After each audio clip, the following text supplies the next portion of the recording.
పరిశుద్ధాత్మ ప్రేరణతో మహాత్ములు, పండితులు రాసిన పుస్తకం. ఇప్పటికీ బైబిల్ టాప్ 1 ప్రపంచంలో. చాలా గొప్ప పుస్తకం. బైబిల్కి ఉన్న ఘనత, బైబిల్కి ఉన్నటువంటి ప్రత్యేకత చాలామంది వాళ్ళ వల్ల మనం దిగజారిపోతుంది. దాన్ని నిలబెట్టాలి. మనకు రాలేదనుకోండి, వచ్చిన వాళ్ళని అడగాలి. అని ఇది ఎలాగేంటి సార్, ఇది ఎలాగేంటి అని అడగాలి. అలా అడిగితే సిగ్గు అనుకుని ఇష్టమైనట్టు చెప్పేసి తెలకు గురుతుంది. మరి అబ్రహాం గారు ఇస్సాకును బలి ఇచ్చాడా, ఇవ్వలేదా?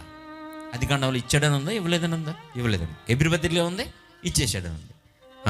హానోకు దేవునితో నడిచాడని ఉందా, చచ్చిపోవడం ఉందా? ఆది కాండంలో నడిచాడని ఉంది. హెబ్రీ పత్రికలో ఉంది, చనిపోవడం ఉంది.